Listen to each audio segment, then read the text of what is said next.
Tengan un nuevo y bendecido sábado. Esta tarde vamos a estudiar la lección 10 de la misión de Dios, mi misión. La pregunta es, ¿la misión de Dios es mi misión o la misión de los hombres es mi misión? ¿Cuál es mi misión? Y eso tenemos que conocerlo nosotros. Cuando nos preguntan, ¿cuál es tu misión? ¿Para qué Dios nos llamó? Es algo que tenemos que conocer y de lo cual tenemos que dar testimonio. Y esta semana la lección habla de misión en favor de los no alcanzados, ¿no? La parte 1. Y vamos a ver que habla de la misión a los gentiles. Pero Jesús sabemos que nos dijo, ya lo estudiamos en nuestras lecciones, que por caminos gentiles no vayamos en este tiempo. Pero es interesante estudiar lo que dicen los autores de nuestra lección. Esta semana nuestra lección se enfoca en la obra de Pablo en Atenas, que aparece en Hechos 17, como un ejemplo de cómo alcanzar los paganos no cristianos de la Gran Babilonia. Pero el resto del pueblo de Dios que está en medio de la Gran Babilonia, en medio de las iglesias caídas en manos de Satanás, también son paganos. Tienen nombre de cristianos, son cristianos de nombre, cristianos nominales, y también son idólatras. Adoran a la abominación desoladora de la que habló el profeta Daniel. Adoran a la abominación a la que la bestia y el falso profeta le preparan el camino. Y esto es lo que Dios le mostró al Polantista. Por esta causa le separó de esas iglesias. Vi que desde que el segundo ángel proclamara la caída de las iglesias, estas se han estado volviendo cada vez más corruptas. Satanás ha tomado plena posesión de las iglesias en conjunto. ¿Quién las dirige? Satanás. ¿A quién adoran? A Satanás y los demonios. ¿Y son habitación de qué?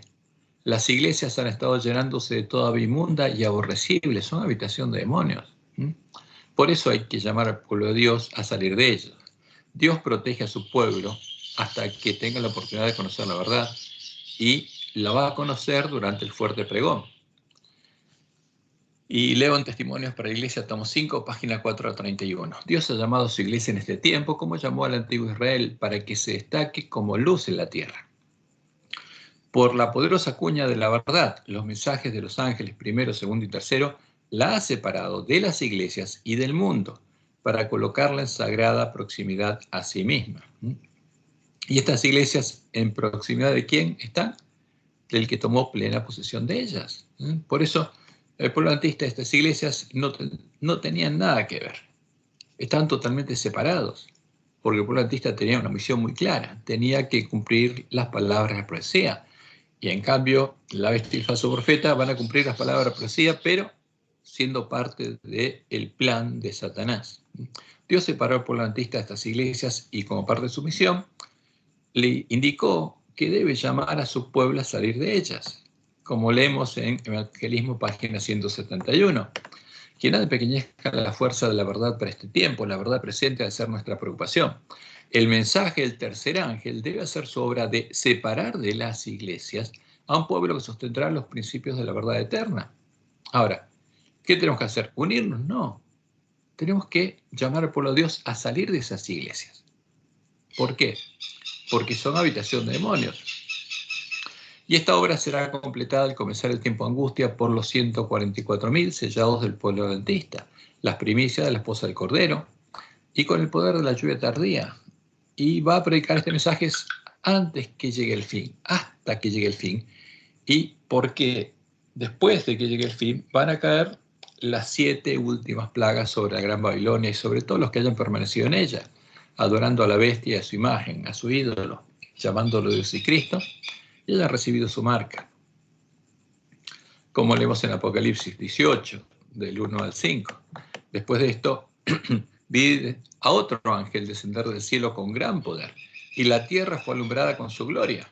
Esta es la gloria de la lluvia tardía. Esta es la gloria de Jehová que se ve en el pueblo adventista con el poder de la lluvia tardía.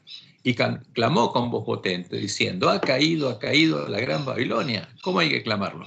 Con voz potente y en forma clara. Ha caído la Gran Babilonia y se ha hecho habitación de demonios y guarida de todo espíritu inmundo y albergue de toda ave inmunda y aborrecible, porque todas las naciones han bebido el vino del furor de su fornicación. ¿A cuántas naciones le dio a beber su vino? A todas. Y los reyes de la tierra han fornicado con ella. Y los mercaderes de la tierra se han enriquecido de la potencia de sus deleites. Y oí otra voz del cielo que decía, ¿qué decía? Únanse a ella, no, salid de ella, pueblo mío, para que no seáis partícipes de sus pecados ni recibáis parte de sus plagas, porque sus pecados han llegado hasta el cielo y Dios ha acordado sus maldades. Por eso la misión del espíritu de la esposa es llamar a salir. Y salen de Babilonia. ¿Y dónde entran? Entran por las puertas del templo de la ciudad de Dios. Bienaventurados los que lavan sus ropas para tener derecho al árbol de la vida y para entrar por las puertas en la ciudad. ¿Qué tienen que hacer? Lavar sus ropas. ¿Dónde? En la sangre del cordero, en la fuente que está junto a la entrada del templo. Y el espíritu y la esposa dicen, ven. ¿Quién llama? Dios llama y la esposa llama. Tiene que haber una esposa. Los 144.000 sellados llaman. Las primicias de la esposa del cordero. Y dicen, ven. Y el que oye, diga, ven. O sea, el que se une al pueblo de Dios tiene que hacer la misma obra. Y el que tiene sed, venga. Y el que quiera, tome del agua de la vida gratuitamente. Pero ¿qué hay que hacer para lavar nuestras ropas, tener derecho al árbol de la vida y tomar del agua de la vida gratuitamente? Entrar por las puertas de la ciudad de Dios. Entrar por la puerta estrecha, no por la puerta ancha. Y como dice Jesús, y será predicado este evangelio del reino en todo el mundo, para testimonio a todas las naciones que vivieron del vino de Babilonia, y entonces vendrá el fin. Por tanto, cuando veáis en el lugar santo la abominación desoladora de que habló el profeta Daniel, el que lea a Daniel entienda, y vemos que acá Jesús interpreta la profecía de Daniel 12, que lo que dice Daniel 12 se cumple cuando llegue el fin, y ahí viene la abominación desoladora. Entonces, los que estén en Judea, los judíos, los circuncidados en el corazón, huyan a los montes. Y aquí tenemos la imagen que presenta Roma de la visión de Constantino, donde él vio a la abominación desoladora. Vio al sol con la cruz en el medio, y después Satanás le dijo, con este signo vencerás, y tenés que llamar este signo como Cristo. Y ese símbolo fue introducido en Roma, que llama a Cristo a esa imagen, y le da a comer al pueblo que está en medio de ella de ese símbolo. Y en el medio vemos una imagen que apareció, ¿dónde? El folleto de nuestra lección, mostrando a todo el mundo yendo a adorar ¿a quién? Al sol, con la cruz en el medio, cuando venga acá a la tierra. Pero esa es la abominación desoladora. Como dice Elena de White, en esta época aparecerá el anticristo, como si fuera el Cristo verdadero, porque la abominación desoladora quiere tomar el lugar de Jesús. Y entonces la ley de Dios será completamente invalidada en las naciones de nuestro mundo. La rebelión contra la santa ley de Dios habrá llegado a su completa maduración. Pero el verdadero director de toda esta reunión es Satanás vestido como ángel de luz. ¿Quién es el verdadero Jesús? ¿No? Es Jehová. Y el falso es Satanás. Los hombres serán engañados y lo exaltarán al lugar de Dios y lo deificarán. Pero la omnipotencia se interpondrá contra quienes, las iglesias apóstatas que se unan para exaltar a Satanás. ¿Para qué se unirían? Para adorar juntas a Satanás. Y se pronunciará la sentencia, por lo cual en un solo día vendrán sus plagas, muerte, llanto y hambre, y será quemada con fuego, porque poderoso es Dios el Señor que la juzga. Y ahí, como dice Apocalipsis 6, 1 y 2, empiezan a ser derramadas sobre la tierra las 7 copas de la ira de Dios. Y el primer ángel derramó su copa sobre la tierra y vino una úlcera maligna y pestilente sobre los hombres que tenían la marca de la bestia y que adoraban su imagen. ¿A quién estaban adorando? A la abominación desoladora, llamándola a Dios y Cristo. Y sobre ellos empiezan a salir úlceras malignas y pestilentes. Y finalmente,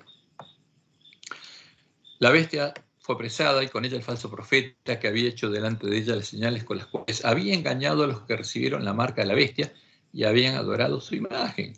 Porque la bestia y el falso profeta son los que llevan adelante el plan divino de Satanás para evangelizar y engañar al mundo entero. Y estos dos fueron lanzados vivos dentro de un lago de fuego que arde con azufre. Ahora, esta es la palabra profética más segura. Y esto va a pasar. Y hay que advertirle al mundo de lo que va a pasar, por amor.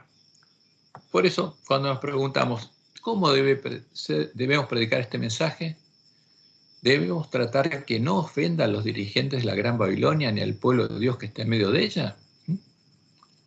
Y este es un tema muy delicado, porque el pueblo de Dios que está en medio de ella, su vida depende de que escuche este mensaje y pueda salir de ella. Y las instrucciones de Dios son muy claras. Este no es nuestro mensaje, es el mensaje de Dios para salvación, y debemos predicarlo exactamente como Él lo envió, sin agregarle ni quitarle ninguna de sus palabras. Porque los profetas traen mensajes de Dios y Dios nos mandó a profetizar de nuevo, a predicar su mensaje. Y debemos empezar por el pueblo de Dios que está en el campo de Padre Familia, en la iglesia remanente, al cual la Gran Babilonia ya le habría dado a beber de su vino y también estaría adorando a la imagen de la bestia. Como dice Elena White, nuestro mensaje es un mensaje de vida y muerte y debemos permitir que este mensaje aparezca como es, el gran poder de Dios. Entonces el Señor lo hará eficaz. Hemos de presentarlo con toda su fuerza notable. Y ahí aparecen los tres ángeles, predicando este mensaje por primera vez, plenamente, cuando el pueblo antista recupera el conocimiento de la verdad echada por tierra. Vi volar por el medio del cielo a otro ángel, que no es el ángel de la Odisea, no está desnudo, que tenía el evangelio eterno. Tiene la verdad porque la recuperó, tiene el verdadero evangelio. Para predicarlo a quienes, a los moradores de la tierra, a sus hermanos primero, y ese I fue borrado en nuestra Biblia, a toda nación, tribu, lengua y pueblo después, diciendo a gran voz, temed a quién. Este es el mensaje de Elías, a Jehová, y dadle gloria, porque la hora de su juicio ha llegado. Este es el tiempo en el que el pueblo de la iglesia remanente va a ser juzgado. Y adorad a aquel que hizo el cielo, la tierra, el mar y las fuentes de las aguas. ¿Por qué? Porque estaríamos adorando a la abominación desoladora. ¿Por qué? Porque Babilonia nos habría dado de beber del vino el furor de su fornicación, como dice el segundo ángel. Otro ángel le siguió diciendo, ha caído Babilonia, la gran ciudad, porque ha hecho beber a todas las naciones del vino el furor de su fornicación. ¿Qué faltaba? Una sola, la iglesia adventista. Y el tercer ángel lo siguió diciendo a gran voz, si alguno adora a la bestia y a su imagen, a su ídolo, y recibe la marca en su frente o su mano, él también beberá del vino de la ira de Dios. ¿Por qué este mensaje hay que predicarlo a tiempo? Porque las plagas van a caer sobre los que adoran a la bestia y a su imagen y los que reciban la marca de su nombre. Y como dice el juez, este mensaje tiene que ser predicado a la iglesia adventista porque es el que va a separar en el campo de Padre Familia el trigo de la cizaña, porque la cizaña ya habría sido sembrada. Vi luego el tercer ángel, dijo mi ángel acompañante, su obra es terrible, su misión es tremenda. ¿Y cómo hay que predicarlo? Como Dios lo envió, sin agregarle ni quitarle nada. Es el ángel que ha de separar el trigo de la cizaña, o sellar o atar el trigo para el granero celestial. Estas cosas debieran absorber completamente la mente y la atención. Nuestra vida depende de ello. Por eso Jesús es claro en Apocalipsis 22, 18 y 19. Yo testifico a aquel que oye las palabras de la profecía de este libro. Si alguno añadiere estas cosas, Dios traerá sobre él las plagas que están escritas en este libro. Y si alguno quitare de las palabras del libro esta profecía, Dios quitará su parte del libro de la vida y de la santa ciudad y de las cosas que están escritas en este libro. Es muy delicado. Aquí están las instrucciones para los siervos de Dios, los que le van a preparar el camino. Y los que le van a preparar el camino son los que van a seguir las instrucciones de Dios y no van a añadir ni van a quitar nada al mensaje de Dios. ¿Qué van a hacer los siervos fieles y prudentes? Van a oír las palabras de Jesús y las van a guardar. Les van a dar el verdadero alimento y a tiempo a todos sus hermanos, sin agregarle ni quitarle nada, porque saben que el mensaje de amonestación de Dios es un mensaje de amor y salvación, como siempre lo fue, como leemos en Ezequiel 33:11. Diles, vivo yo, dice Jehová el Señor, que no quiero la muerte del impío, sino que se vuelva el impío de su camino y que viva. ¿Por qué Dios le manda mensajes proféticos a su pueblo? Para que se vuelva el impío de su camino y viva. Volveos de vuestros malos caminos. ¿Por qué moriréis, oh casa de Israel? Esta es la obra del Dios que ama a su pueblo. Ahora, Dios nos anunció lo que pasaría. Por eso nos anunció por medio del Enejuay que la predicación del mensaje del tercer ángel sería detenida en medio del pueblo antista para que el pueblo antista quedara a oscuras. Y lo que lo separaba de las iglesias caídas, ese muro de separación, desapareciera y Satanás lograra unirlo a las iglesias caídas. ¿En qué? En la adoración a él. Como Dios lo había anunciado, siendo guiados por lobos vestidos de ovejas, sacerdotes de Baal, para buscar la amistad de las iglesias caídas, como el pueblo israelí en Sittim, comer y beber con ellas de la misma mesa, la mesa de los borrachos, y adorar junto a ellas a sus dioses, nuestros dirigentes negaron y dejaron de predicar el mensaje del tercer ángel. Su predicación ha sido detenida y su lugar lo ha tomado la falsa profecía. Como dice el Enejuay, nos acercamos al fin de la historia de esta tierra y Satanás está trabajando como nunca antes. Procura actuar como director del mundo cristiano. Ahora, ¿qué agencias tenía bajo su control? ¿En qué agencias había tomado el control? Primero en Roma, después en las iglesias caídas.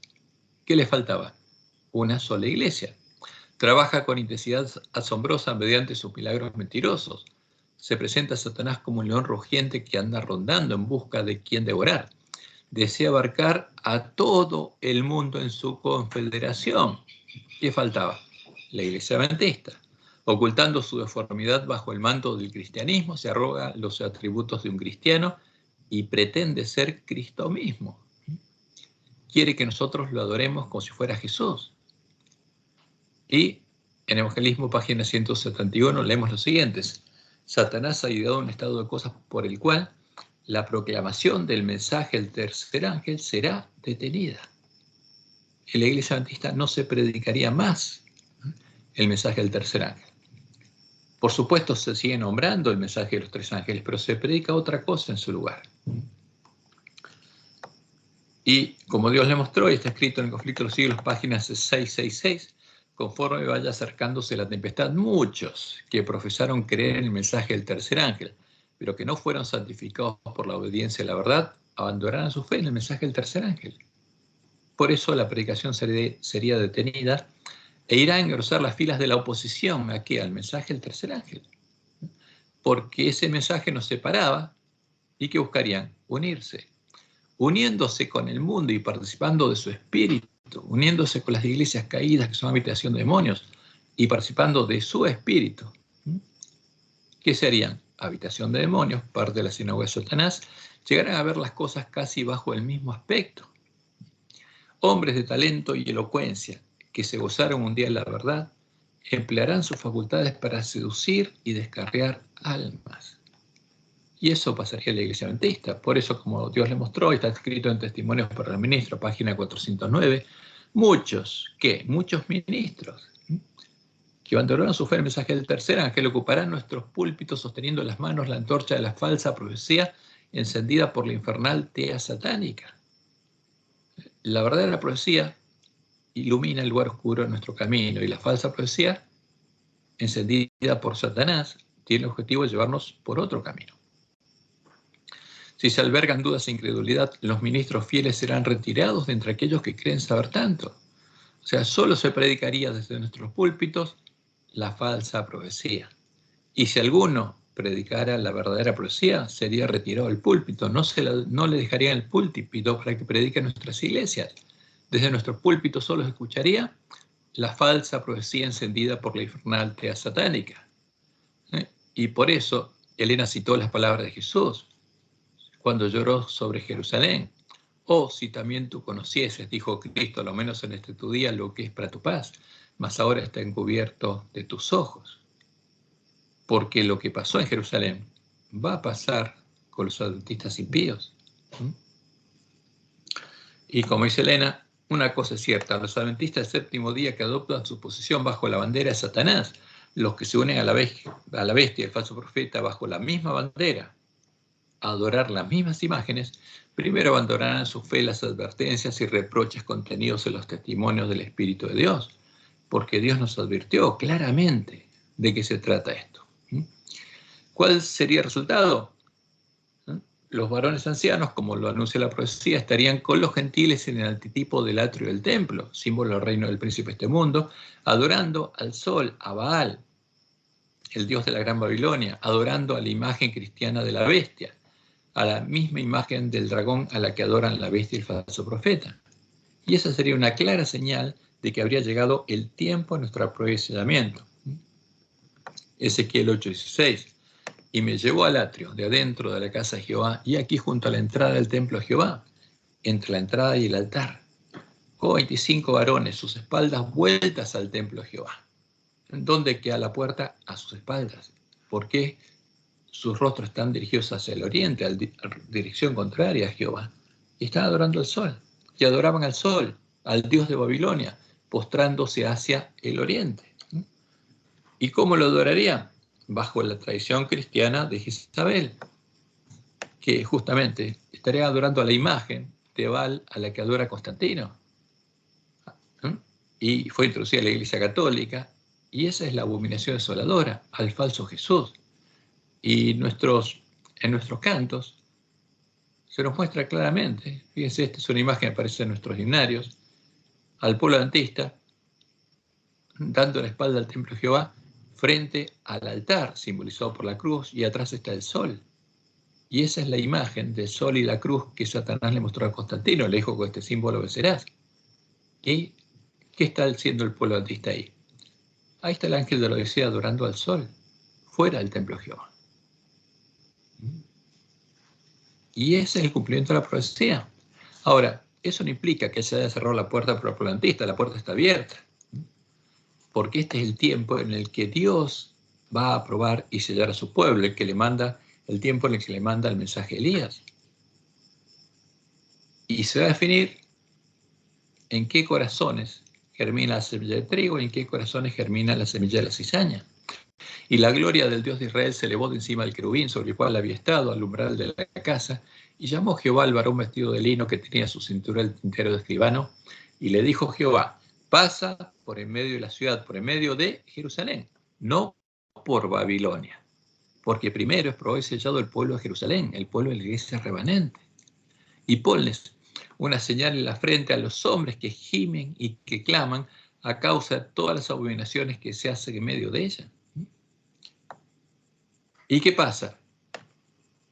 A los que no reciben la señal, a los que no son sellados por Dios, los espíritus demonios que van detrás de Jesús, del que sella, pueden hacerlo parte de su habitación.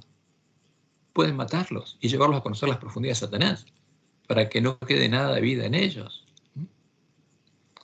Pero a todo aquel sobre el cual hubiere señal, no os acercaréis, le dice Jehová a los 6 varones que van detrás del varón vestido de lino, que tiene el tintero de escribano. Y comenzaréis por mi santuario. Comenzaron pues desde los varones ancianos que estaban delante del templo y que estaban haciendo, adorando al sol. Por esto, este es un tema muy delicado.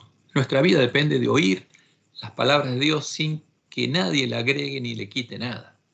Como dice Elena de White, notemos con cuidado este punto. Aquellos que reciben la marca pura de la verdad, que el Espíritu Santo estampó en ellos, son los que se angustian y lloran por todas las abominaciones que se cometen en Jerusalén, en la iglesia, porque Jerusalén es un símbolo de la iglesia militante, y especialmente en la obra final de la iglesia, porque es lo último que se hace en la iglesia adventista.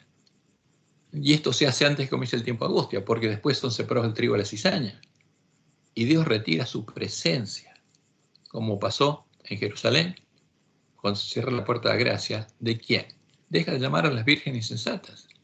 Especialmente en la obra final de la iglesia, en el tiempo de sellamiento de los 144.000 que permanecerán sin mancha ante el trono de Dios, sentirán más profundamente los errores del pueblo elegido de Dios. ¿Por qué? Babilonia le habría dado beber de su vino. Y los sellados verían claramente la diferencia entre la verdad y el vino de Babilonia, entre la verdad y la comida y la bebida de los borrachos de la mesa de Jezabel. Y lo triste es lo que vemos, por Jesús nos dijo que veríamos esos frutos. Y en la siguiente publicación del Consejo Mundial de Iglesias podemos ver el claro cumplimiento de las palabras de la profecía. El Consejo Mundial de Iglesias es el organismo que lleva adelante el ecumenismo. Y ahí vemos que los líderes adventistas participan en el culto ecuménico junto a las iglesias caídas en sus templos, adorando junto a ellas al dragón, al adorar a la imagen de la bestia. ¿Puede un hijo de Dios participar en el culto pagano de la Gran Babilonia? Si lo hace, no es hijo de Dios, porque se hace habitación de demonios. Y dan conferencias teológicas conjuntas con las iglesias caídas, porque comen y beben de la misma mesa, la mesa de los borrachos, la mesa de Jezabel, porque está cumpliendo la profecía.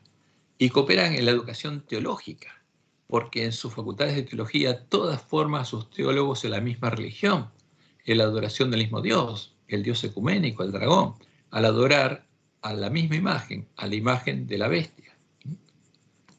Y preparan en conjunto, fíjense, nuestros líderes están preparando en conjunto con las iglesias caídas el programa de educación religiosa ecuménica que los reyes de la tierra deben utilizar en las escuelas públicas para que todos los hombres adoren a la bestia y a su imagen. Y parece mentira, porque el pueblo antista fue llamado y Dios le reveló cuál es la verdad. Y esto es lo que publica el Consejo Mundial de Iglesia en su página, Oicumene. Letonia celebra la Semana de Oración por la unidad de los cristianos, ¿no? Además de manifestarse en el culto ecuménico. ¿Qué pasa? El culto ecuménico, si uno se une a la Gran Babilonia, ¿a quién adora? Al dragón. Y ese culto ecuménico es para adorar al dragón, que cuenta con la participación de iglesias luteranas, católicas, romanas, ortodoxas, apostólicas, armenias, bautistas, adventistas, pentecostales y metodistas, y algunas veces incluso con representantes de la comunidad de viejos creyentes.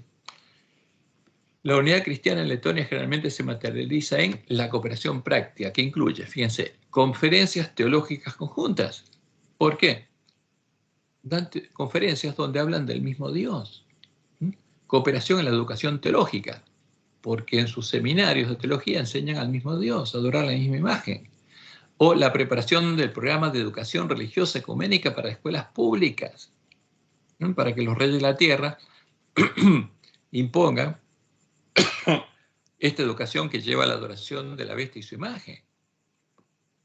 Y aquí tenemos una imagen, si se fijan, estoy ahora en la página 7, donde vemos ahí una iglesia donde se adora la imagen de la bestia. Ahí al medio está la imagen que Satanás le mostró a Constantino, el sol con la cruz en el medio. Hay un obispo católico con el gorrito rojo. Hay sacerdotes católicos, protestantes, ortodoxos y pastores adventistas, adorando en forma conjunta ¿a quién? Al dragón, a Satanás y a los demonios.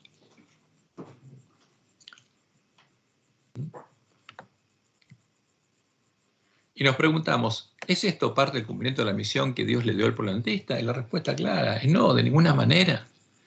Este es uno de los frutos de la obra de los lobos que vinieron nosotros vestidos de ovejas, porque esa es la misión de ellos. Venían vestidos de adventistas el séptimo día. ¿A qué? A darnos a beber del vino el flor de la fornicación de la Gran Babilonia, a poner delante de nosotros al falso Jesús, a la puerta ancha del camino espacioso que lleva a la perdición, y hacer que entremos por ella y nos convirtamos en hacedores de maldad, en vez de llegar a ser árboles de justicia. Como dice Apocalipsis 13, la bestia que Juan vio subir del mar, que es un símbolo de la Gran Babilonia, porque el dragón, que tiene 7 cabezas y 10 cuernos, es el rey del mundo, y sus cabezas son montes sobre los que se sentaría la mujer, pero esta es la mujer, y sus cabezas son rameras, y sus cuernos son rameras. Y el dragón le dio por eso trono y su autoridad, y vio una de sus cabezas como herida de muerte. ¿Cuál es esa cabeza? Es su 6ª cabeza, es la mujer Jezabel. Es la región pagana del Imperio Romano que después se disfrazó de cristiana en el tiempo de la apostasía. Pero ¿qué pasaría? Su herida mortal fue sanada, y cuando sana la herida de muerte, ¿quién se la hizo? La Iglesia de Reforma. Cuando Lutero se dio cuenta que Roma no es la Iglesia de Cristo, sino es la Babilonia del Apocalipsis, y salió de ella. Y predicó con la Biblia en su mano que Babilonia, justamente la Iglesia Católica es la Babilonia de Apocalipsis, es parte de la Babilonia de Apocalipsis. Y por eso el pueblo católico salió de Roma, porque creyó ese mensaje, a la profecía, ¿no? Que Roma no era la Iglesia de Cristo, y se unió a la Iglesia de Reforma. Pero esta herida mortal es sanada. ¿Y quién tiene que hacerla sanar? Los mismos que le hirieron. Las iglesias protestantes que predicaron que Roma era Babilonia, para hacer sanar la herida de muerte tienen que predicar que es la Iglesia de Cristo. Y se maravilló toda la tierra en pos de la bestia. Fíjense, toda. No queda nadie que no se hubiera mal maravillado. Y adoraron al dragón. Por el pueblo antista también estaría adorando al sol, que había dado autoridad a la bestia. Y adoraron a la bestia, diciendo, ¿quién como la bestia? ¿Quién podrá luchar contra ella? Por eso Jesús nos dice que en este tiempo es el tiempo de la última generación y frente a nosotros estaría puesta la puerta ancha. Por eso nos dice, entrad por la puerta estrecha. Porque ancha es la puerta y Él es la puerta. Yo soy la puerta de las ovejas, dice Jesús. Pero hay otra puerta, es el falso Jesús. Y espacioso el camino que lleva a la perdición. Y muchos son los que entran por ellas. Muchos adventistas van a ser engañados. Porque estrecha es la puerta y angosto el camino que lleva a la vida. Y pocos son los que la hallan. Porque la verdad fue echada por tierra y hay que buscar esa puerta hasta encontrarla. Por eso nos dice, guardaos los falsos profetas que vienen a vosotros con vestidos de ovejas, vestidos de adventistas, de ministros adventistas, pero por dentro son lobos rapaces, son siervos de Jezabel. Por sus frutos los conoceréis, dice Jesús. ¿Qué frutos dieron las iglesias caídas? Leamos el conflicto de los siglos. ¿Qué frutos daría nuestra iglesia? Los mismos frutos, porque buscarían que el pueblo antista recorra el mismo camino. ¿Y cuál es el problema? Todo árbol que no da buen fruto es cortado y echado en el fuego. ¿Qué va a pasar? El pueblo antista va a ser separado en trigo y cizaña, en árboles buenos y en árboles malos. Porque va a haber plantas de trigo con fruto, va a haber árboles buenos, esa es la promesa de Dios. Pero van a ser las vírgenes sensatas que entren por la puerta estrecha y recorran el camino angosto que lleva la vida hasta llegar a Ciudad de Dios. Y esto ocurre antes del comienzo del tiempo de angustia. Por eso tenemos que predicarlo y tenemos que tener cuidado, porque en nuestra iglesia, como vemos, nuestros dirigentes están predicando la misma teología que las iglesias caídas, están adorando al dragón. Y nosotros tenemos que buscar hasta encontrar la puerta estrecha. Por eso todas las vírgenes tienen que arreglar sus lámparas. Y solo los 144.000 adventistas sellados que habrán entrado por la puerta estrecha y habrán recorrido el camino angosto que lleva a la vida, llegarán a ser árboles que den buenos frutos, que reflejen plenamente la imagen de Jesús y tengan el nombre de Dios y el Cordero escrito en la frente. En los otros adventistas llegarán a ver los mismos malos frutos que en el pasado se vieron en los lobos vestidos de ovejas. Y vamos ahora, es importante que veamos esto, porque ahora vamos a ver algo que sutilmente se introduce en nuestra lección. Y vamos a estudiar a Pablo y la idolatría. En Hechos 17 encontramos el relato del viaje de Pablo a Tesalónica, después a Berea, donde él dice que los bereanos eran más nobles que los de Tesalónica. ¿Por qué? Porque estudiaban cada día diligentemente las Escrituras para ver si lo que él predicaba era así o no era así. Porque la verdadera fe viene por el oír y el oír por la palabra de Dios, no por escuchar a una persona, no por escuchar a un pastor, no por escuchar a los hombres que andan por el camino, como hace la tierra que está al lado del camino y permite que los siervos del príncipe de este mundo arranquen la semilla del reino. Y finalmente, después de Berea, fue a Atenas, para luego ir a Corinto. Y es a los griegos de Corinto a los que Pablo les escribe claramente que huyan de la idolatría, porque les explica: el que practica la idolatría o come de cosas sacrificadas a los ídolos, como lo son los dogmas de la filosofía con los que los filósofos griegos modelaban a sus roces, a sus dioses, que en el tiempo de la apostasía fueron usados para crear la doctrina de Jezabel. El que come estas cosas adora a los demonios y no a Dios. Y leo 1 Corintios 10:14, cuando él, después de decirle que el verdadero Jesús es Jehová, es la roca que llevó a Israel de Egipto a Canaán, les dice: no piensen que hay otro Dios aparte de Jehová. ¿Cristo quién es? Es Jehová, no es otra persona. Y dice: por tanto, amados míos, huid de la idolatría. ¿Qué digo pues? ¿Que ídolo es algo o que sea algo lo que se sacrifica a los ídolos? Antes digo que lo que los gentiles sacrifican, a los demonios lo sacrifican y no a Dios. Y no quiero que vosotros os hagáis partícipes con los demonios. ¿Qué pasa si comemos de la mesa de los borrachos? ¿Nos hacemos partícipes con los demonios? No podéis beber la copa del Señor y la copa de los demonios. No podéis participar de la mesa del Señor y de la mesa de los demonios. ¿De qué vivirá el hombre? De toda palabra que sale de la boca de Dios. No de doctrinas creadas por Jezabel ni por hombres.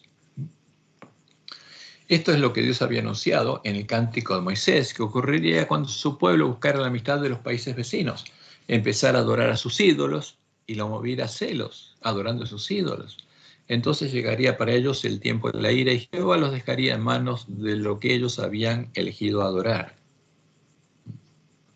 Como leemos en el cántico de Moisés, Deuteronomio 32, del versículos 15 al 20. Pero engordó Jesurum y tiró coces. Engordaste, te cubriste de grasa. Entonces abandonó al Dios que lo hizo, al Creador, y menospreció la roca de su salvación. Le despertaron a celos con los dioses ajenos.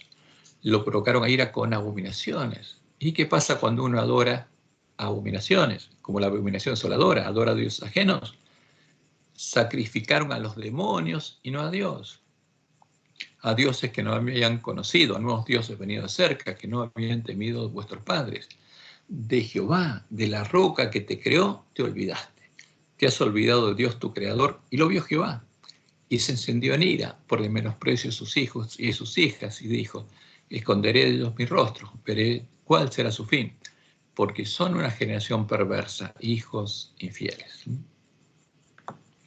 Y esto es lo que también sucedió en el tiempo de la apostasía del hombre de pecado, que empezó a adorar al dios de la bestia romana y de todas las bestias, el dios de las fortalezas, el dragón, adorando a la abominación desoladora definida en la doctrina de Jezabel, a la que puso en lugar de Jehová, el Dios de sus padres. Como dice la profecía, Daniel 11, 37 al 39, del Dios de sus padres no hará caso, porque es un apóstata de Jehová. Más honrará en su lugar, ¿a quién? A otro Dios, al Dios de las fortalezas, al Dios de las bestias, al dragón. Porque todas las bestias, todos los montes son parte del dragón. Y sobre esos montes se sienta la Gran Babilonia para hacer adorar a sus abominaciones, y a través de todas ellas adora al dragón. ¿Y qué hizo el hombre de pecado? Adoró al dragón, Dios que sus padres no conocieron, ¿no? Con un Dios ajeno. Se hará de las fortalezas más inexpugnables, porque esta es una profecía, pero Dios lo anunció en el tiempo de Daniel, y colmará de honores a los que le reconozcan, y por precio repartirá la tierra. ¿Y cuál es esa abominación? Podemos verla en la historia. El Dios Sol invicto, Baal. Esa es la imagen que Satanás le mostró a Constantino, el sol con una cruz en el medio, y le dijo, con este signo vencerás ¿a quién? A los cristianos. Y esa imagen fue introducida a la Iglesia Católica, y le llamaron Cristo, y después Balaam, los apóstoles de la Iglesia primitiva, tomando cosas sacrificadas a los ídolos, crearon las tres hipóstasis de Baal, Baal Padre, Baal Hijo y Baal Espíritu Santo, como lo ponen ahí. Dios para ellos es ¿quién? Es Baal. Dios Padre, Dios Hijo, Dios Espíritu Santo, y crearon tres imágenes de hombres, y cada número del nombre de esta imagen es 6. Ahí tenemos el 666. Y ese es el vino del furor de la fornicación que la Gran Babilonia le dio al comer al pueblo adventista, a ver al pueblo adventista.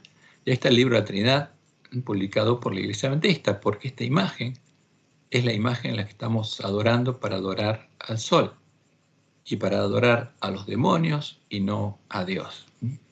Y la pregunta es, ¿elogiaría Pablo a los que comen cosas sacrificadas a los ídolos y adoran a los demonios en vez de adorar al único Dios verdadero? No, justamente, él dice, no podemos comer eso, de ninguna manera. Les dice a sus hermanos que no tengan nada en común con ellos. Y vemos en Hechos 17-16 que le enardecía la idolatría de Atenas cuando veía cómo estaba llena de idolatría. Mientras Pablo los esperaba en Atenas, su espíritu se enardecía viendo a la ciudad entregada a la idolatría. Veía cómo adoraban a los demonios. Y por eso les hablaba. No para ensalzar su adoración a los demonios, al contrario. Como nosotros tenemos que predicar el mensaje de los tres ángeles. Y les dice a los griegos, no os unáis en yugo igual con los incrédulos. No se unan con los que van al Areópago a adorar a sus dioses. Porque, ¿qué acuerdo hay entre el templo de Dios y los ídolos? Porque vosotros sois el templo del Dios viviente. ¿Quiénes? Los miembros de la iglesia primitiva, como tiene que ser el pueblo adventista. Como Dios dijo, habitaré y andaré entre ellos y seré su Dios y ellos serán mi pueblo. Por lo cual, salid de en medio de ellos. Y apartaos, dice el Señor, como Dios separó al pueblo adventista. Y no toquéis lo inmundo, no toquen nada de la mesa de los borrachos. Y yo os recibiré y seré para vosotros por padre y vosotros me seréis hijos e hijas, dice el Señor Todopoderoso. Y son claras las palabras de Pablo. Pero a pesar de esto, vemos que los autores de nuestra lección indican que lo que ellos están haciendo, elogiar las creencias y cultos paganos, o sea, la comida y la bebida de la mesa de los borrachos, su percepción espiritual, era parte del método de Pablo para llegar a los gentiles. Y vamos a leer lo que dice nuestra lección del día miércoles 6 de diciembre. Y empieza con suposiciones, con imaginación. Es probable que Pablo haya compartido más conceptos en el Areópago que las pocas palabras que Lucas registró en esta historia. Parece razonable, fíjense, es probable, parece razonable. ¿Hay quién? ¿Es algo revelado por Dios? No. Imaginación de hombres. Por cuestiones de espacio, que Lucas se limitara a resumir el discurso de Pablo. Si eso es cierto, fíjense, si es cierto, si la imaginación del autor de la lección es cierto, entonces probablemente Pablo haya desarrollado en detalle cada uno de los conceptos que hemos leído hasta ahora. Entonces, desglosemos el discurso de Pablo en conceptos. Y lo dicen así. Primeramente, Pablo elogió su actual percepción espiritual y su sinceridad. Ahora, ¿Pablo elogió el paganismo? ¿Podía elogiar a los que comen de la mesa de los demonios? No, es una locura. ¿Podemos elogiar la percepción espiritual de los que al adorar lo que adoran se hacen habitación de demonios? ¿Por qué dicen esto nuestros dirigentes? Porque vamos a ver que eso es lo que están haciendo ellos, ¿no? Porque están comiendo y bebiendo de la misma mesa. Luego mostró que había estudiado sus creencias y que había encontrado algunas cosas que respetaba. Ahora, ¿hay cosas respetables en la mesa de los demonios? Dios es claro, no toquéis el mundo, nada de ahí. A continuación les habló de una cosa en particular que había descubierto en estudio de su religión y que ellos admitían que no entendían. Después de eso compartió el aspecto de Dios que sabía que necesitaban. Entonces fíjense, están diciendo, con cosas sacrificadas a los ídolos, Pablo les habló de Dios. Pero eso es lo que hizo ¿quién? Lo que hizo Roma, lo que hizo Balaam, que tomó cosas sacrificadas a los ídolos. Y terminan diciendo, Pablo los llevó tan lejos como pudo, según lo que sabía que ellos creían. O sea, usó las creencias de ellos, dicen, en las cosas sacrificadas a los ídolos, y construyó sobre eso. Y en la lección del jueves 7 de diciembre añaden, no cabe duda, al tratar de alcanzar a otros, el hecho de estar familiarizados con lo que creen y buscar puntos en común. ¿Con quién? Con los paganos. O sea, en la mesa de los demonios hay cosas en común con nosotros. Puede ser un método poderoso para alcanzar a la gente. ¿Este es el método que usaba Pablo? No. ¿Buscar puntos en común? No. No. No podemos buscar cosas en común con los que adoran a los demonios. No podemos construir sobre cosas que están en la mesa de los demonios. Aunque parezca increíble, el método que le adjudican a Pablo, estar familiarizados con lo que otros creen y buscar puntos comunes de creencia entre paganos y cristianos, fue el método utilizado por Constantino y los apóstatas que hicieron la obra de Balaam para crear el credo universal o católico del Imperio Romano, el primer credo de la Iglesia Universal o Católica del Imperio Romano, que debía unir a todos los romanos en una religión sincrética, universal o católica y común a todo el imperio. O sea, ¿qué crearon? Un ídolo sincrético, con lo común entre el paganismo y el cristianismo, ¿no? El resultado o lo que ellos veían de común. El resultado de esta obra fue la creación de la doctrina de Jezabel, con cosas sacrificadas a los ídolos. La doctrina que define a la abominación asoladora de la que habló el profeta Daniel y lleva a conocer las profundidades de Satanás. Y Jesús fue claro, no se puede hacer eso. Es contrario a la voluntad de Dios lo que dicen los autores de nuestra lección, como leemos en Apocalipsis 2.14. Pero tengo unas pocas cosas contra ti, que tienes ahí a los que retienen la doctrina de Balaam, que enseñaba a Balac a poner tropiezo ante los hijos de Israel, a comer de cosas sacrificadas a los ídolos, de la mesa de los borrachos, y a cometer fornicación, porque el que come de cosas sacrificadas a los ídolos adora a los demonios y no a Dios, y comete fornicación. Y después Jezabel con esa doctrina corrompió al pueblo de Dios. Pero tengo unas pocas cosas contra ti, que toleras que esa mujer Jezabel, que sí se profetiza, que es la religión pagana del Imperio Romano, que después, con la ayuda de los apóstatas y con Constantino, se disfrazó de cristiana, se dice profetiza, y enseña y seduzca a mis siervos a fornicar y a comer cosas sacrificadas a los ídolos. Porque esa es la obra que hizo Jezabel después. Pero a vosotros, los demás que están en Tiatira, a cuantos no tienen esa doctrina y no han conocido los que ellos llaman las profundidades de Satanás, yo os digo, no os impondré otra carga. Porque el que tiene la doctrina de Jezabel y come de los sacrificados a los ídolos, adora a los demonios y no a Dios, y lo único que puede llegar a hacer es conocer las profundidades de Satanás. Y este también sería el método usado por la bestia y el falso profeta, o sea, buscar puntos comunes para llegar a la unidad de la fe. Y esa es la unión en puntos comunes doctrina. Evento de los últimos días, página 133. No podemos ver cómo la Iglesia romana puede exonerarse de la acusación de idolatría. Es idólatra, adora un ídolo. Y esta es la religión, porque una religión es la que une al hombre con un Dios. Y Roma une a los hombres con un ídolo. Y esta es la religión que los protestantes están comenzando a considerar tan favorablemente y que eventualmente se unirá con el protestantismo. Los protestantes van a unir a Roma para adorar al ídolo de Roma, a la abominación asoladora. Cuando las iglesias principales de los Estados Unidos, uniéndose en puntos comunes de doctrina, influyan sobre el Estado para que impongan los decretos y las instituciones de ellas, entonces la América protestante habrá formado una imagen de la jerarquía romana, una imagen de la bestia romana. La imagen de la bestia romana representa la forma de protestantismo apóstata que se desarrollará cuando las iglesias protestantes busquen la ayuda del poder civil para la imposición de sus dogmas. Primero se unen en dogmas comunes a Roma y después los imponen. Y por eso ya dice las persecuciones de los protestantes por la parte del catolicismo, guiadas por supuesto por los lobos vestidos de oveja, por los jesuitas, debido a las cuales la religión de Jesús fue casi aniquilada, serán más que imitadas cuando se unan el protestantismo y el papado. Y esto es claro, podríamos verlo en la historia porque es una profecía sumamente clara.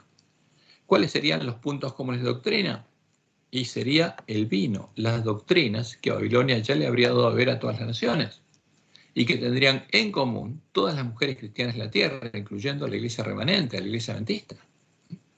Y esta unión fue anunciada en el Vaticano el 14 de febrero de 2010, al cumplirse 40 años de diálogo ecuménico entre católicos y protestantes, junto al anuncio que hacía sanar a la herida de muerte que la Iglesia de Reforma le había hecho a la mujer Jezabel, con la espada de dos filos, con la palabra de Dios.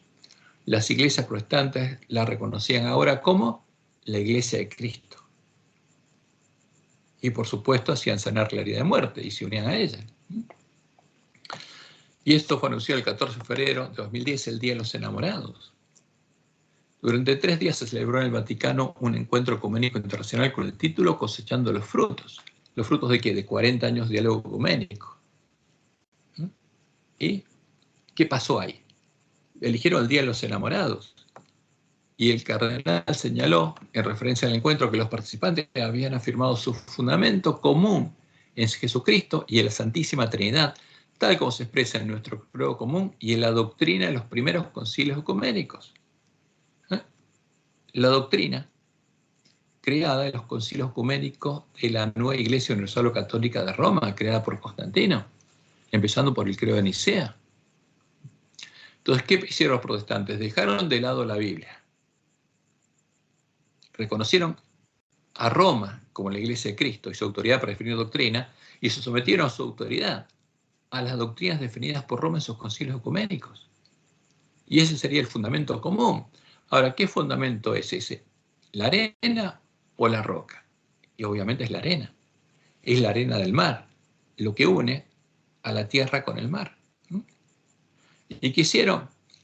Reconocieron a la Iglesia Católica como la Iglesia de Cristo y que la Iglesia Católica es la verdadera iglesia. Y adoraron, toda la tierra adoró ¿a quién? Al dragón. Ahora, ¿pasa eso en la Iglesia Adventista? Sí, también. En el libro de Adrián nosotros leemos que ahora tenemos un terreno común con los católicos. Y es el mismo fundamento común que la bestia y el falso profeta. Porque al pueblo adventista también le dieron a beber del vino el furor de la fornicación de la Gran Babilonia. Y estamos en peligro de construir nuestras casas sobre la arena, sobre las falsas rocas que son dioses, sino sobre la roca. Sobre la abominación desoladora que fue puesta en lugar de Jehová. Y al desplegarse el rollo frente a nuestros ojos, podemos ver claramente cuál es la imagen común a la que adoran conjuntamente la bestia y el falso profeta, para adorar al dragón. Y podemos ver en la historia, en el edicto de Tesalónica, del año 380 después de Cristo, que es la misma imagen en cuya defensa el desolador persiguió y asesinó a los miembros de la verdadera iglesia de Cristo, la iglesia del desierto, el pueblo conocía a su Dios, porque no adoraba a la abominación del desolador, a la abominación desoladora, a el Dios, la Trinidad. Y este es el edicto de Tesalónica por el cual la bestia romana empieza a perseguir al pueblo que conocía a su Dios. ¿Qué dice? Queremos que todos los pueblos profesen la religión, impone una religión, la religión que profesan el pontífice Dámaso y el obispo de Alejandría, y la define. Creemos en la divinidad única del Padre, del Hijo y del Espíritu Santo bajo el concepto de igual majestad y de la piadosa Trinidad. Creemos en la Trinidad, que hay un Dios formado por tres personas de igual majestad, el Padre, el Hijo y el Espíritu Santo. Ordenamos que tengan que sigan esta norma. Ahora, por eso a partir de 1980, cuando se introdujo a la Iglesia Adventista oficialmente esto como un credo, los adventistas pasamos a ser cristianos católicos. Y cuando el ángel de la Odisea predica y convierte a alguien y lo bautiza como cristiano católico. Lo une en la adoración del Dios de Roma, porque tenemos la misma religión que Roma, como los protestantes que se unieron a Roma en la misma religión. A partir de ese momento, los adventistas también estamos adorando al dragón. Mientras que los demás dicen, los juzgamos dementes y locos, a los que no adoran la Trinidad, por lo cual perdían sus derechos civiles y eran despojados, sobre los que pesará la infamia de la herejía. Sus lugares de reunión no recibirán en nombre de iglesias y serán objeto primero de la venganza divina y después serán castigados. Y la bestia empieza a perseguir y asesinar por nuestra propia iniciativa que adoptaremos siguiendo la voluntad celestial, dicen ellos. Ahora, vemos que la bestia y el falso profeta están adorando juntos ahora la abominación desoladora, la abominación del desolador, como lo está haciendo el pueblo adventista. Y esta clara señal, esta hoja brotada de la higuera, la unión en puntos comunes de doctrina, nos muestra que Satanás sabe que llegó el tiempo en el que el hombre de escobilla haría su obra, cuando el pueblo de Dios clamara a él y él entrara para hacer la obra del hombre de escobilla, para barrer de nuestra mente toda la suciedad de la basura y todas las joyas y monedas falsas. Y por eso, Satanás, al darse cuenta, empezó a actuar. Por eso sabemos que estamos en el tiempo de procesamiento del pueblo de la iglesia remanente. Aquí tenemos un esquema con los periodos proféticos finales a señalar los tiempos. Sabemos que en 1844 Dios llamó al pueblo adventista para recuperar el conocimiento de la verdad, para que los lugares asolados puedan ser reedificados. Y Dios retuvo los vientos hasta que haya 144.000 columnas en su templo, hasta que los lugares asolados fueran reedificados. Y que habría un tiempo de tardanza, las vírgenes se dormirían, traerían enemigos, sembrarían la cizaña, hasta que alguien se dé cuenta que algo está mal y clame a Dios. Y Dios responda y entre el hombre de escobilla. Y empieza a barrer toda la suciedad de la basura que habrían traído los lobos vestidos de ovejas, toda la comida y la bebida a la mesa de los borrachos, y todas las joyas y monedas falsas que habrían introducido los pioneros en nuestra iglesia. Y Satanás se daría cuenta y por eso actuó. Y el 14 de febrero del 2010 sanó la herida de muerte a la bestia religiosa y se unieron todos en puntos comunes de doctrina para adorar al dragón. Pero el pueblo antista todavía estaba dormido. Y el 27 de octubre del 2011 fue formada la Triple Alianza Religiosa. ¿Y cómo se formó? Todas las rameras, todas las hijas de la Gran Babilonia, se reconocieron unas a otras como adoradoras del mismo Dios, al que cada una de ellas adora de acuerdo a su propia tradición, a su propia abominación, porque la Gran Babilonia es madre de todas las rameras y de las abominaciones en la tierra, y a través de todas ellas adora al dragón. Y se unieron y salieron a buscar a los reyes de la tierra para prepararse para la batalla, ¿no?, del día de Jehová, porque está por llegar el día de la batalla, y ahí el hombre de la escobilla terminaría su obra, empezaría a escuchar el clamor de medianoche, y una a una todas las vírgenes empezarían a arreglar sus lámparas, y las vírgenes sensatas buscarían hasta encontrar la puerta estrecha, entrarían por ella y recorrerían el camino angosto que lleva a la vida, hasta llegar a la ciudad de Dios y entrar con el esposo a las bodas y ser hechas columnas del templo de Dios. Y Jesús vendría como ladrón. Y cuando viéramos el primero de los juicios de Dios, la primera trompeta, esa señal nos indicaría que se acabó el tiempo de procesamiento del pueblo antista. Y como termina Ezequiel 9, el varón vestido de lino va a decir: he hecho todo lo que me mandaste. Y llegó el fin. Se cerró la puerta por las vírgenes insensatas y va a llegar el tiempo del fuerte pregón. Por esto este es un tema de vida y muerte. Y tenemos que predicar el mensaje de los tres ángeles sin agregarle ni quitarle nada, como Dios lo mandó. Porque es un tema de vida y muerte para el pueblo antista y después lo va a ser para el pueblo que está en Babilonia. Y como Elena dice, hasta que se desplegara el rollo, hasta que no viéramos con nuestros ojos cuál es la imagen de la bestia, aquí estarían adorando juntos la bestia y el falso profeta para adorar al dragón. No estaríamos dormidos, pero esto nos despertaría. La luz que tenemos acerca del mensaje del tercer ángel, que se habría detenido en medio del pueblo antista, es la luz verdadera. La marca de la bestia es exactamente lo que se ha proclamado que es. Todavía no se comprende todo, porque más que nada las cosas que Dios les mostró en la Juárez eran simbólicas, pero tendríamos que ver cuál es el antitipo, cuál es la realidad. Todavía no se comprende de todo lo relacionado con este asunto, y no se comprenderá plenamente hasta que se despliegue el rollo. Ahora, pero cuando se empezara a desplegar el rollo, lo comprenderíamos plenamente y podríamos predicar plenamente el mensaje de los tres ángeles. Pero se llevará a cabo una obra de gran solemnidad en nuestro mundo. Un tema terrible. ¿Por qué? Porque toda la tierra se habría maravillado, pues la bestia estaría adorando al dragón, como dice Apocalipsis 13, 3 y 4. Y este también, justamente, fíjense que el método que usaron la bestia y el falso profeta también es el método usado por nuestros dirigentes para, luego de negar el mensaje del tercer ángel, unirse a estas mujeres y reconocerlas como parte de la Iglesia de Cristo y del plan divino para evangelizar al mundo. Porque hay que negar el mensaje del tercer ángel, hay que negar todas las declaraciones que Dios le dio al pueblo antista para hacer lo que están haciendo. Y esta es una declaración de la Conferencia General y fue distribuida por medio de la Oficina de Asuntos Públicos y Libertad Religiosa de la Asociación General de los Adventistas Séptimo Día. Está publicada, esta la tomamos de la Unión Adventista, pero está publicada por todos lados. ¿Y qué dicen ahí sobre el movimiento ecuménico? Que Dios dijo que es para adorar al dragón. No se puede negar que el movimiento ecuménico ha tenido metas loables. ¿Cómo?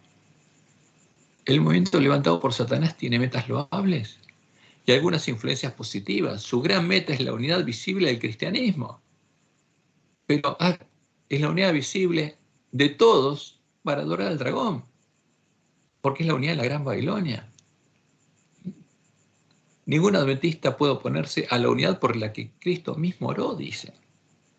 Pero esto es el deseo de Satanás, no el de Jesús. Jesús dice: salid de ella, pueblo mío.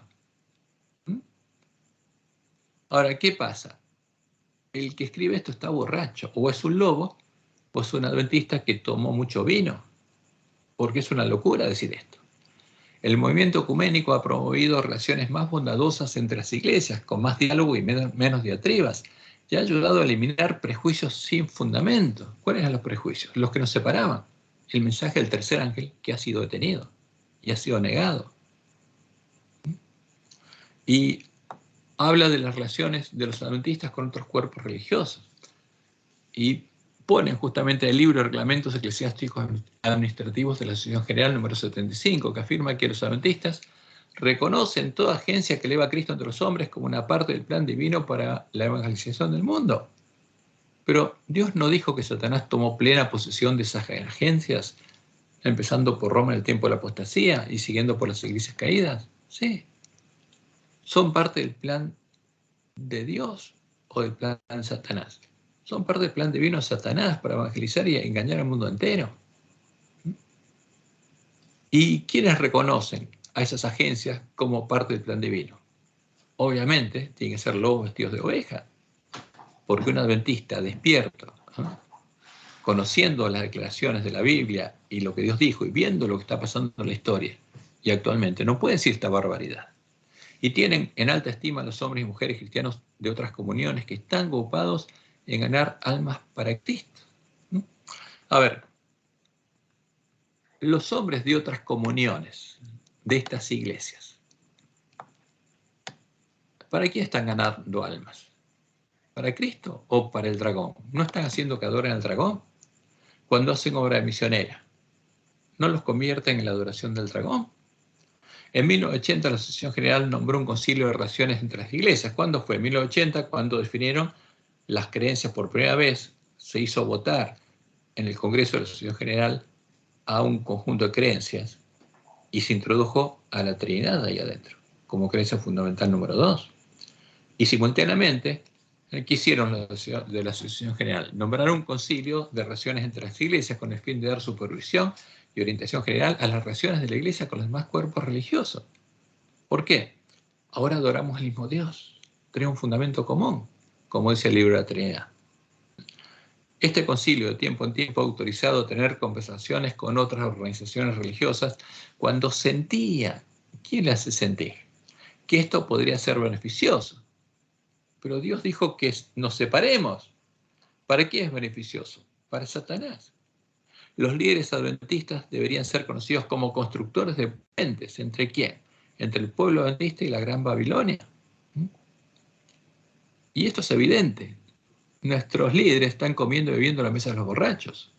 Están embriagados, pero no del vino común, de otro vino. Y esto es lo que Dios dijo estaría pasando en nuestro medio. Y la pregunta es, ¿la bestia y el falso profeta ganan almas para Cristo? No. La Biblia dice que adoran al dragón y a los demonios y que por eso son habitación de demonios y parte de la sinagoga de Satanás.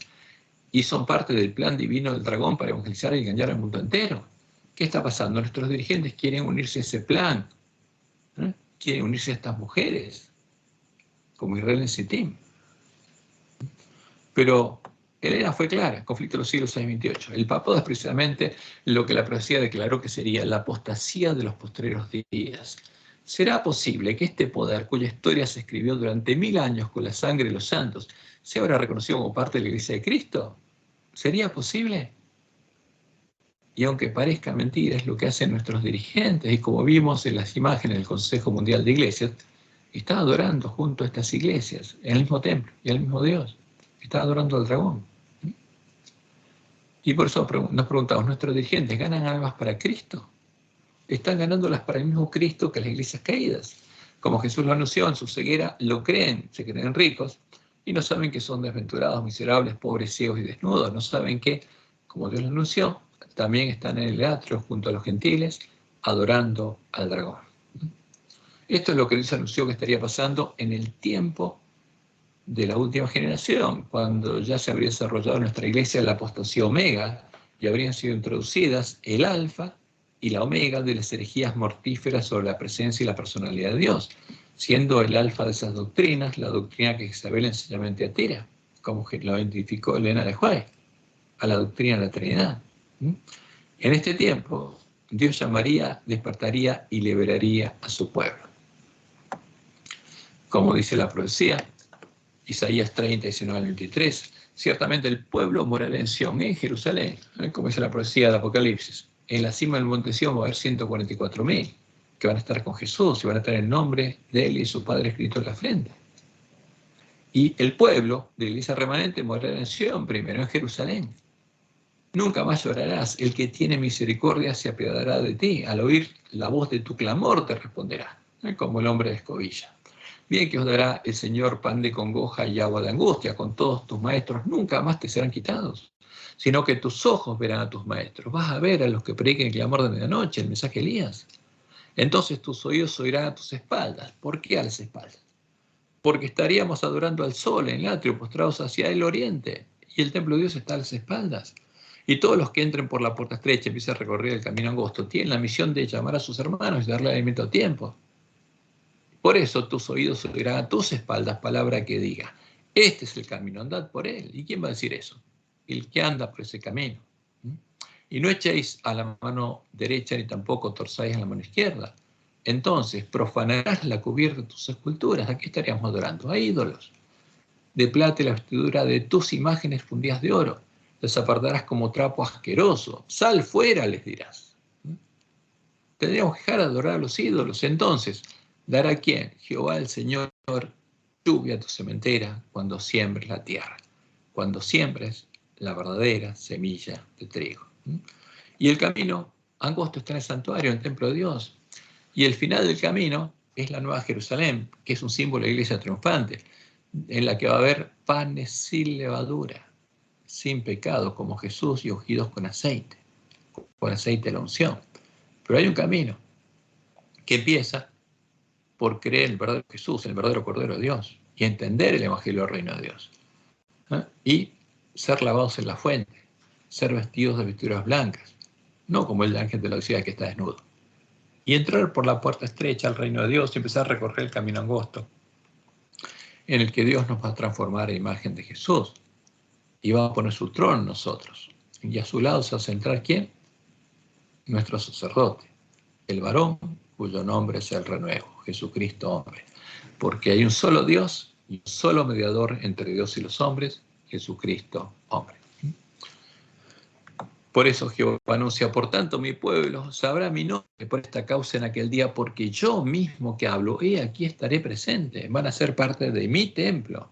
Cuán hermosos son sobre los montes los pies del que trae alegres nuevas, del que anuncia la paz, del que trae nuevas del bien, del que publica salvación, del que dice a Sión, tu Dios reina, porque este es el Evangelio del Reino de Dios.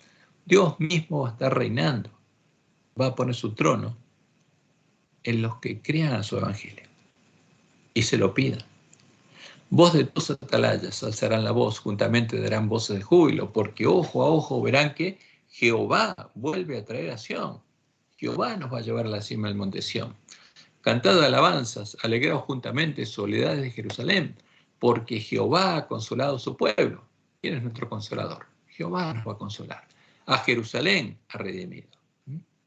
Y por eso Isaías 52 empieza diciéndole al pueblo que está dormido, despierta, despierta, vístete de poder, oh Sión, vístete tu ropa hermosa, oh Jerusalén, ciudad santa, porque nunca más vendrá a ti incircunciso ni inmundo. Sacúdete del polvo, levántate y siéntate, Jerusalén, suelta las ataduras de tu cuello, cautiva, hija de Sión, porque estaríamos cautivos en la cárcel, en el atrio, en el reino del príncipe de este mundo, hasta que escucháramos el verdadero evangelio y saliéramos del reino del príncipe de este mundo y entráramos al reino de Dios. Por eso Dios nos dice, apartaos, apartaos, salid de ahí, no toquéis cosa inmunda, no toquen las cosas de los gentiles, no toquen nada de lo que adoran la bestia y el falso profeta, salid de medio de ella, purificaos los que lleváis los utensilios de Jehová, los sacerdotes de Jehová, porque no saldréis apresurados ni iréis huyendo, porque Jehová irá delante de vosotros, y os congregará el Dios de Israel. Y cuando vayamos a la batalla, ¿quién va a ir delante de nosotros? Jehová, el santo, el verdadero Jesús. Por eso nos dice, aquí yo vengo como ladrón. Bienaventurado el que vela y guarda sus ropas para que no ande desnudo y vean su vergüenza. Y los reunió en el lugar que en hebreo se llama Armagedón, para la última batalla. ¿A quiénes? A las vírgenes sensatas que se hayan preparado. ¿Y por qué predicaremos el fuerte pregón del mensaje del tercer ángel recién después de haber recibido el sello de Dios? Porque Dios quiere que sea predicado por sus hijos, ¿no? Que aman a sus hermanos como Jesús nos amó. Quiere que su amor se vea en nosotros. Esa es la promesa de Dios. Y como leemos en Testimonios para la Iglesia, tomo 5, página 431, dice Elena, los 3 ángeles de Apocalipsis 14 representan a aquellos que aceptan la luz de los mensajes de Dios y salen como agentes suyos para pregonar las amonestaciones por toda la anchura y longitud de la tierra. Cristo declara a los que le siguen, sois la luz del mundo. ¿Qué vamos a predicar? El mensaje sin agregarle ni quitarle nada. ¿Y cuál es la promesa? El amor que Jesús manifestó por las almas de los hombres en el sacrificio que hizo por su redención, impulsará a todos los que le sigan. Porque se va a cumplir en los cielos fieles la promesa de Jesús. Juan 13, 34 a 35, un mandamiento nuevo os doy, que os améis unos a otros como yo os he amado, con amor de Dios. En esto conocerán todos que sois mis discípulos, si tuvierais amor los unos con los otros. ¿Y cuál es la promesa de Dios? Está en Ezequiel 36, 23, y se va a cumplir en fuerte pregón. Y santificaré mi grande nombre, profanado entre las naciones, el cual profanasteis vosotros en medio de ellas. Y sabrán las naciones que yo soy Jehová, dice Jehová el Señor, cuando sea santificado en vosotros delante de sus ojos. ¿Por qué estamos profanando el nombre de Dios? Porque estamos llamando a Jehová a la abominación desoladora. Pero su nombre va a estar escrito en la frente de los 144.000 sellados, y sabrán las naciones que yo soy Jehová, dice Jehová el Señor, cuando sea santificado en vosotros delante de sus ojos. Esta es la promesa de Dios. Y todos los adventistas que tengan hambre y sed de justicia serán saciados. Que Jehová los bendiga y los guarde, y los guíe a toda verdad, y que tengan un hermoso y bendecido sábado.